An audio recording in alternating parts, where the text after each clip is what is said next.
Então, eu estou falando aqui para não parecer que é um proselitismo, né, que a gente está querendo ficar inventando a roda. Estou aqui falando pautado. Ó, um livro que eu peguei para estudar, tá? Não foi um livro, não. Eu estou com 6 livros aqui, ó, na mão, sobre o tema de regularização fundiária em áreas de preservação ambiental. São autores com doutorado, com mestrado. E, ó, esse autor aqui, inclusive, é promotor de justiça de Santa Catarina. Todos esses livros tratando de regularização fundiária em áreas de interesse social e com proteção ambiental permanente. Todos eles falam a mesma coisa, que é possível sim a regularização fundiária desses imóveis. E nesse livro aqui, ó, fala o seguinte: pela nova lei 13.465, o artigo 11, parágrafo 2, é possível regularizar núcleos urbanos informais na modalidade de REURB-S, localizados total ou parcialmente em áreas de proteção sensíveis, tais como áreas de preservação ambiental permanente, uma APP, unidades de conservação e áreas de proteção de mananciais, desde que existam estudos técnicos que qualifiquem a melhoria das condições ambientais, inclusive com compensações, se for o caso, nos termos do artigo 64 da Lei 12.651 do Código Florestal. Então, o que diz o artigo 64 do Código Florestal? Vamos ver aqui.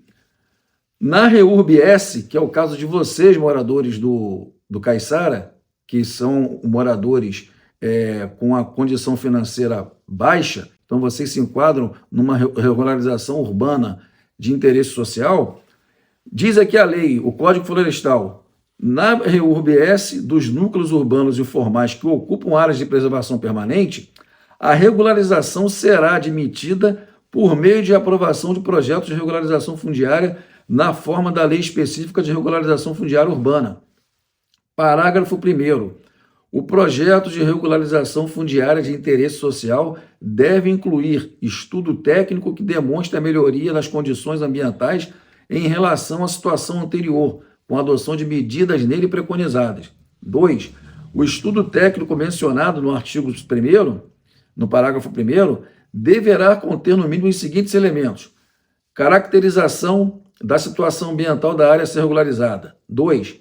Especificação dos sistemas de saneamento básico. 3.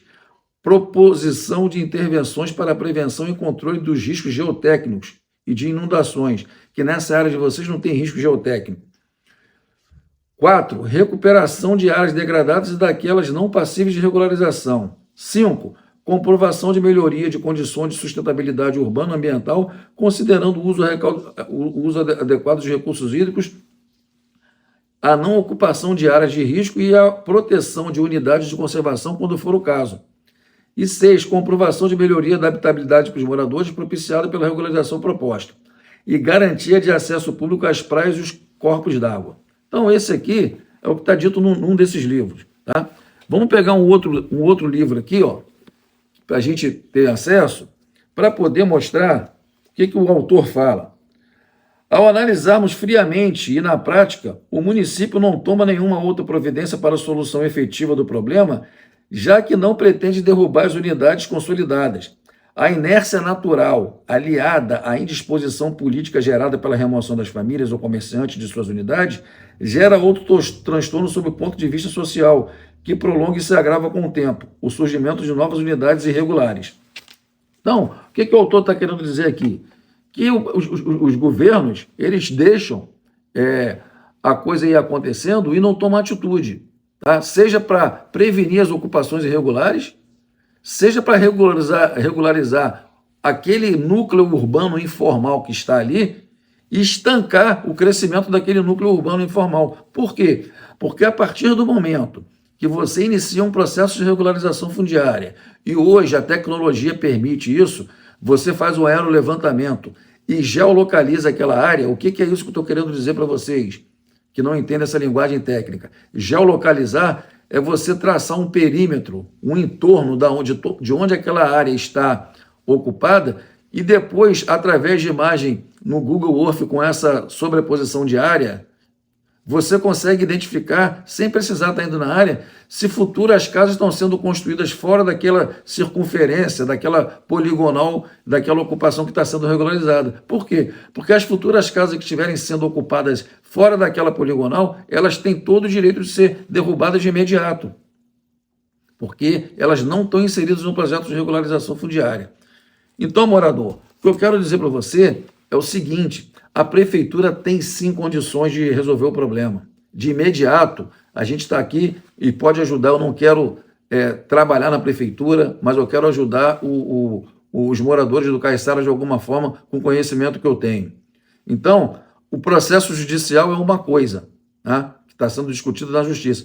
Quanto à regularização de vocês, a partir do momento que a prefeitura oferecer à justiça, ao Ministério Público, uma solução, uma ideia de que está regularizando o imóvel e geolocalizando aquela área para mostrar para o promotor de justiça e para o juiz que aquela ocupação ela está sendo estancada e a prefeitura quer regularizar aquela questão, haverá boa vontade do Ministério Público e da Justiça com vocês, com o caso de vocês.